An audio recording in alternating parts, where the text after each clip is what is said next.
Past simple तो हमने कर लिया है। ये हमारा आता है past continuous tense. Past continuous tense की जो हेल्पिंग वर्ब होती है वॉज वर, और ये मैं आपको बता चुकी कंटिन्यूस जहाँ पर आता है वहाँ हमेशा वर्ब की फोर्थ फॉर्म का प्रयोग किया जाता है। ठीक है, use of the fourth form. Fourth form का मतलब होता है फर्स्ट फॉर्म में आईएनजी का ऐड कर देना। तो वो कह रहा है कि they were playing in the rain, क्या वे बारिश में खेल रहे थे। जहाँ अब हमारा इश्यू बनता है कि हम वॉज और वर का यूज कैसे पता चलेगा, वॉज कहाँ यूज करेंगे, वर कहाँ यूज करेंगे। वॉज करेंगे सिंगुलर नाउन में, और वर कहाँ यूज करेंगे जहाँ प्लूरल नाउन हो। दे यानी कि वो ज्यादा है इसलिए वर का यूज करेंगे। They were playing in the rain. She was making pickles for her family, वह अपनी फैमिली के लिए क्या बना रही थी, अचार बना रही थी। तो शी एक सिंगल पर्सन है, सिंगुलर नाउन है, so we use was there. ठीक है, अब हमारा हो गया सिंपल अफर्मेटिव सेंटेंस। अब हमारा नेगेटिव में आ जाता है। नेगेटिव का मतलब ही नॉट होता है, तो वॉज वर में हम नॉट का ऐड कर देंगे। तो my mother was not going to the zoo, मेरी माँ जू नहीं जा रही थी।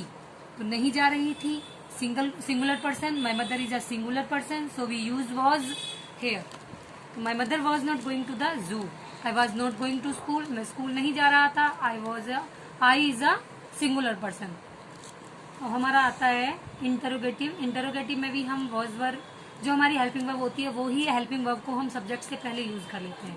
तो क्या वे पिकनिक जा रहे थे दे प्लूरल नाउन, तो were they going to picnic. हमारा दूसरा was he feeling a little nervous, क्या वह थोड़ा सा नर्वस हो रहा था। तो he is a singular noun, so we use was he feeling a little nervous. तो अब हम आ गए हैं हमारे पास्ट परफेक्ट कंटिन्यूस टेंस पर। इसकी जो हेल्पिंग वर्ब है वो है हैड बीन प्लस वर्ब की फोर्थ फॉर्म। जहाँ कॉन्टिन्यूस आ जाए वहाँ वर्ब की फोर्थ फॉर्म ऑब्जेक्ट। जैसा कि हमें पता है परफेक्ट कॉन्टिन्यूस टेंस में टाइम जरूर दिया होता है, क्योंकि वो काम परफेक्टली चल रहा है, अभी रेगुलर है, इसलिए उसमें टाइम दिया हुआ होता है। और टाइम में मैंने आपको बताया था डेफिनेट टाइम के लिए हम सिंस का यूज करते हैं, और इनडेफिनेट टाइम के लिए हम फॉर का यूज करते हैं। और उसके बाद सिंस और फॉर का यूज करने के बाद हम टाइम ले देते हैं। अगर वो डेफिनेट है तो सिंस प्लस टाइम कर देते हैं, और अगर वो इंडेफिनेट है तो फॉर और टाइम का यूज कर देते हैं।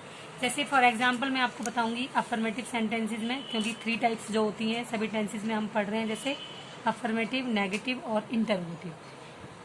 तो इसको हम अफर्मेटिव सेंटेंस में देखते हैं। They had been living in open for 2 days। Open यानी वो खुले स्पेस में रह रहे हैं 2 दिन से। तो पता नहीं है हमें डेफिनेट तो है ही नहीं कि कौन से 2 दिनों से रह रहे हैं, तो इसके लिए हम डेफिनेट नहीं है, इसलिए हम यहाँ पर फॉर का यूज करते हैं। They had been living, had been verb की fourth form in open for 2 days। I had been teaching them for 2 years। यहाँ पर भी हमें 2 years, हमें कोई डेफिनेट टाइम नहीं दिया गया है कौन से 2 years से हम हमने उनको पढ़ा रहे हैं। तो I had been teaching, had been plus verb की fourth form teaching them for 2 years। अब हमारा आ जाता है नेगेटिव। नेगेटिव में हैड और नॉट बीन के बीच में हम नॉट का यूज कर देते हैं। Had not been plus verb की fourth form for since plus time. तो पूरा फॉर्मेशन वही रहेगा, बस इसमें नॉट का ऐड कर देंगे। तो Deepa had not been playing for 2 hours। जो दीपा है वो 2 घंटे से खेल नहीं रही है। तो कौन से 2 घंटे से, डेफिनेट नहीं है, इंडेफिनेट टाइम है, इसलिए फॉर 2 hours। फिर the children had not been speaking since morning. Had not been speaking fourth form since morning. बच्चे सुबह से बोल नहीं रहे हैं, तो सिंस मॉर्निंग।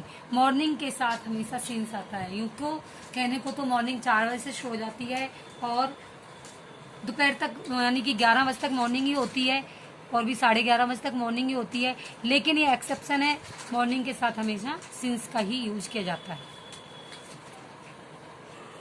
अब हमने 2 सेंटेंस की टाइप तो कर ली हैं, अफर्मेटिव और नेगेटिव। अब हमारी तीसरी टाइप कौन सी आती है, इंटरोगेटिव। इंटरोगेटिव की मैं आपको कई बार बता चुकी हूँ, सब्जेक्ट से पहले हेल्पिंग वर्ब को यूज कर लेते हैं। तो had plus subject plus been plus verb की फोर्थ फॉर्म, बाकी वही फॉर्मेशन होगी for since plus time. Had you been writing letters since 2 o'clock। क्या तुम 2 बजे से लेटर लिख रहे हो। तो क्या हो गया, had you been, fourth form writing since. अब हमें 2 बजे से एक डेफिनेट टाइम पता चल गया है कि 2 बजे से, तो सिंस का यूज हो गया है यहाँ पर। अब had the soldiers been fighting for a long time, क्या जो ये सैनिक हैं वो बहुत लंबे समय से लड़ाई लड़ रहे हैं, तो लंबे समय से, अब पता नहीं कितने लंबे समय से, तो there is no definite time, so we use for there. Had the soldiers been fighting for a long time, तो आपकी 2 टाइप्स हैं जो हो चुकी हैं, पास्ट परफेक्ट और पास्ट परफेक्ट कॉन्टिन्यूस। यानी कि अब हमारा प्रेजेंट पूरा हो गया है, पास्ट भी पूरा हो गया है।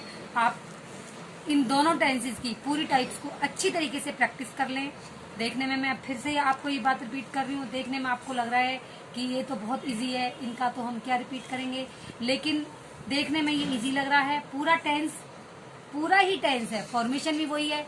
जो हमको टेंस कभी बहुत टिपिकल लगते थे, आज वो हमको इजी लग रहे हैं, क्योंकि मैंने इनको बहुत छोटे से तरीके से आपको एक्सप्लेन किया है। इसलिए आप इनको जरूर से रीड करें, प्रैक्टिस करें। फिर भी आपको कोई प्रॉब्लम है तो आप मुझे कमेंट बॉक्स में डाल दें। तो सो फ्रेंड्स, बाय।